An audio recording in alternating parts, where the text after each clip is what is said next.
Right now, around the clock, thousands of cargo ships, freight trains, and transport planes are hauling millions of tons of material across the globe. With millions of moving parts, shifting weather, and volatile markets, you have to wonder how any business keeps this massive, chaotic web from completely falling apart. The answer is logistics. It is the highly calculated planning and execution of moving goods, services, and information from their exact point of origin straight through to the final point of consumption. Success here requires total precision. Must deliver the exact right product in the correct quantity, at the right time and place, at the right price and condition, to the exact right customer. If one of those targets is missed, the system fractures. An assembly line stops, shipments back up, and the financial losses compound by the minute. To prevent that collapse, businesses divide their supply chain operations into two primary directional arteries. This first artery, inbound logistics, moves raw materials from outside vendors straight into manufacturing, guaranteeing the factory floor never runs out of parts. Once finished, we switch to outbound logistics. The flow reverses, moving completed goods outward through retailers until they reach the customer. Every company relies on these two arteries, but where they spend their time and money depends entirely on what exactly they are trying to build and sell. This brings us to four distinct logistical blueprints.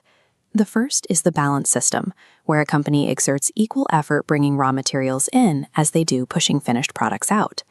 Think of everyday consumer brands like Nestle or Unilever. They require a steady, predictable loop of standard ingredients flowing into their factories, and an equally steady stream of packaged items moving out to the supermarket shelf. Next, we have the heavy inbound system.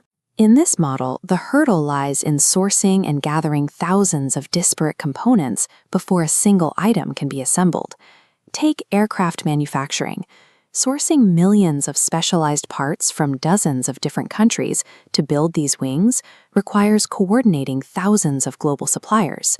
Actually selling and delivering the completed airplane is far less complicated. Then we have the heavy outbound system.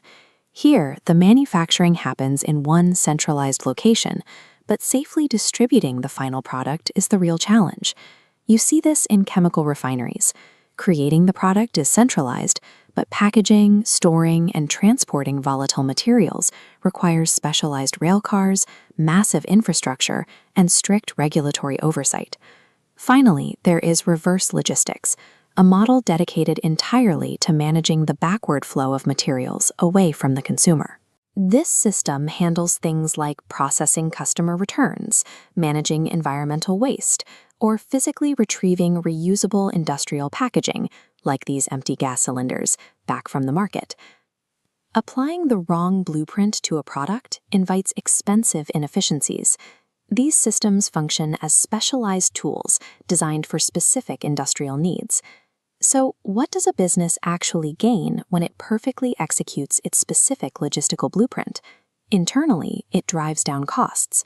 When planning is precise, there is no material waste.